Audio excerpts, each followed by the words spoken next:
So I wanted to start off, at Target, you are responsible for events and activations for all different areas of the brand, from grocery to homeware to apparel and sports. Is that right? That's correct. So that's a lot of ground to cover. A few things, yeah. So really, what role does experiential marketing play in telling that Target story when you've got so many different pieces? So, experiential is a channel at Target that, thankfully, we've invested in pretty regularly over the last 20 to 25 years.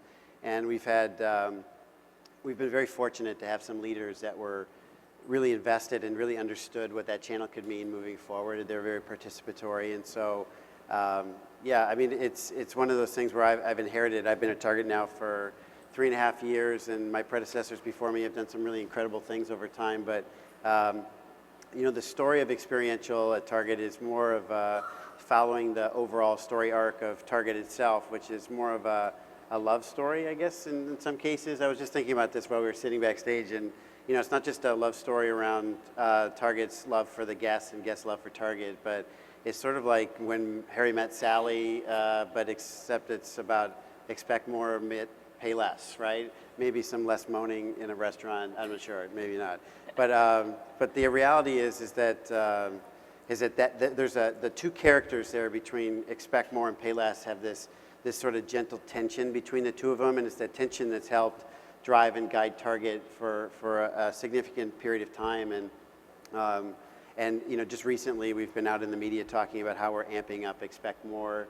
The time is right. The economy is now getting healthier, and so when the economy is not doing as well, you can amp up pay less, and when the economy is doing better, you can focus on expect more. And so for my team, we look at that brand promise as being a little different. I see this gigantic expect more sign and this little tiny pay less sign, and it's not that I don't care about pay less. I do care quite a bit about it. It's just there's thousands of people at Target that are focused on that pay less part of our brand promise, and thank God they exist, and that's what they do. But our job is to help our guests and key stakeholders and our employees expect more from the Target brand. So we do quite a bit of work on that, and the Target story also evolves into something that we consider the Target wink. For those of you who've had the opportunity to work with us, we talk about it quite a bit.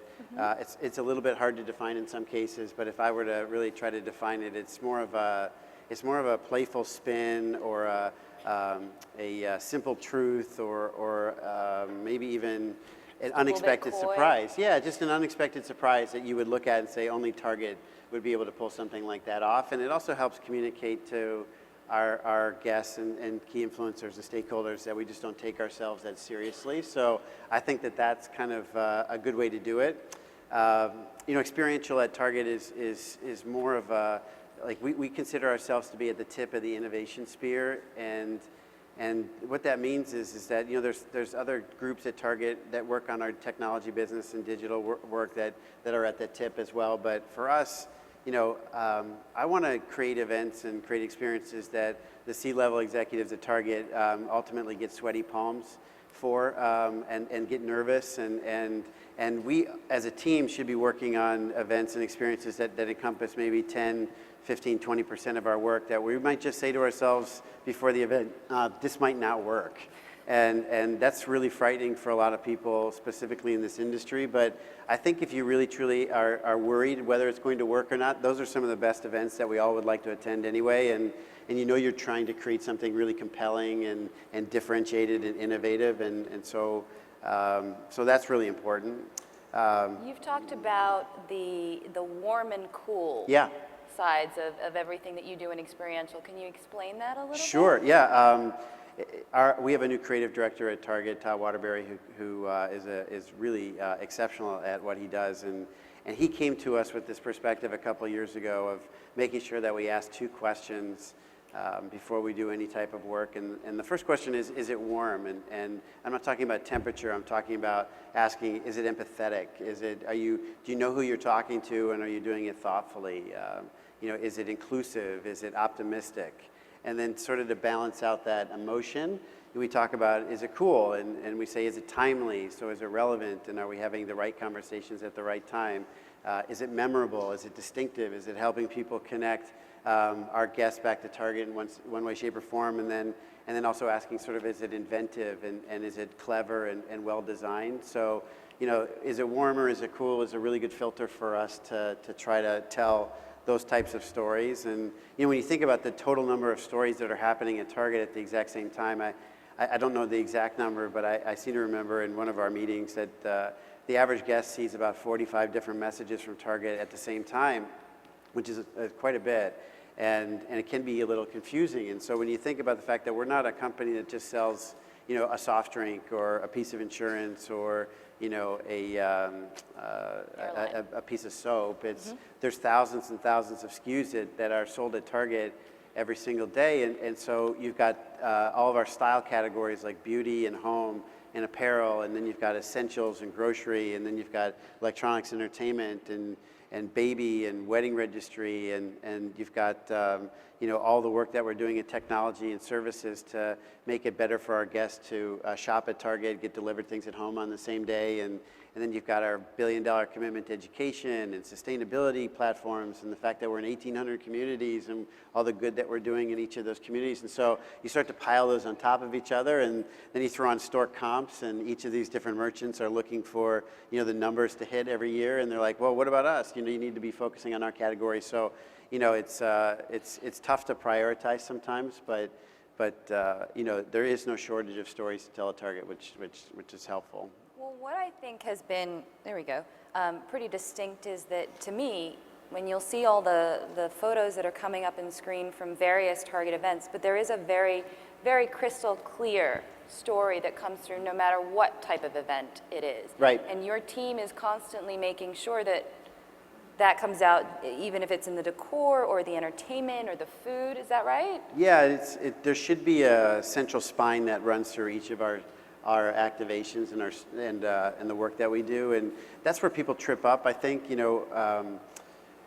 first of all, experiential is not a layer that should be used in every campaign. It's something that you should have the power to say no. And when we talk about when we go internally and meet with the different folks in the media strategy team, and it's recommended that we do an experiential strategy, and we'll go back and say, actually, we think this is not the right channel for you to use, and here's some other ideas that you might want to focus on. But having the power to say no is incredibly important, and I think it gives us credibility within our space. Where I see other companies trip up is that they're so eager to do something and throw something out there that they don't really tell a clear and concise story, and it gets kind of confusing after a while. And that should be the last thing that people experience with a brand, especially like Target, is to walk away from one of our experiences and feel confused in any way, shape, or form. I was at an event last year, and it was at a museum, and they asked us to walk around the different exhibits, and one of the exhibits I walked into was this stark white room. It was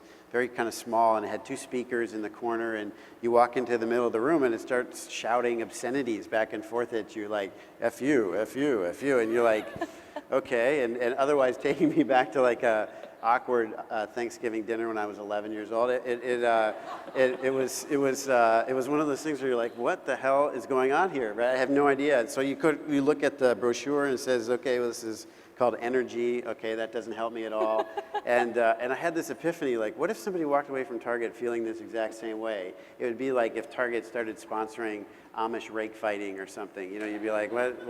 I don't understand this at all. And so we try to make things very crystal clear, because experiential is the brand in 3D. It's a physical manifestation of the brand itself. And where we try to take it is that there's a lot of competing messages that are bombarding you at the same time, and we're all looking for permission from our guest or our customer to allow them into our lives. And experiential is not an interruption from the action. It can very well be the action itself, and people have already given you permission to be there. And I think that's why I enjoy it so much, is because you're sort of putting things out there and letting people react to it. So.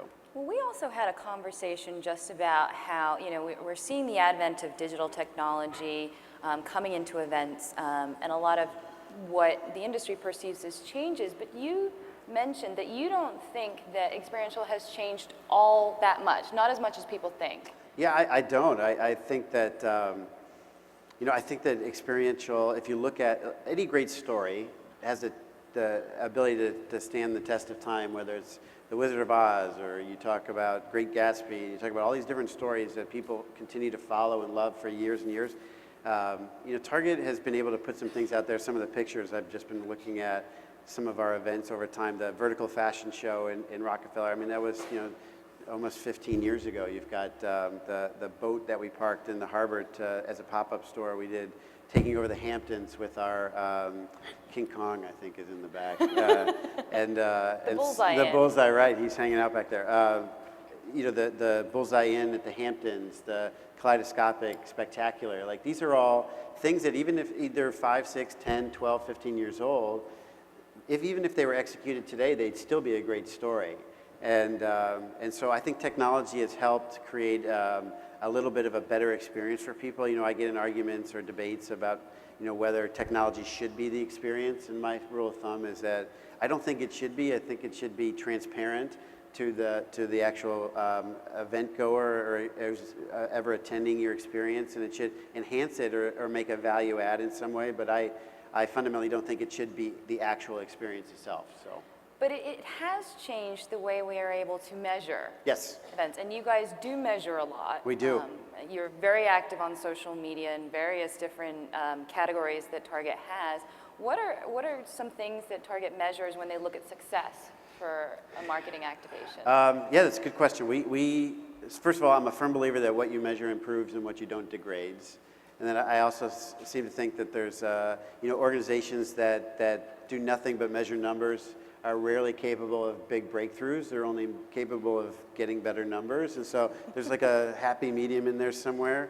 And we set out to try to fix the measurement piece at Target, because a lot of other channels are capable of sitting in front of our CMO and saying, for every dollar I spend, I'm getting $1.24 back. And I was tired of having that conversation, which is, hey, we do some really cool stuff, and that only goes so far. So we dedicated 2014 to the year of the measurement. We created a Chinese calendar, got kicked off the year of the horse, and created the year of the measurement.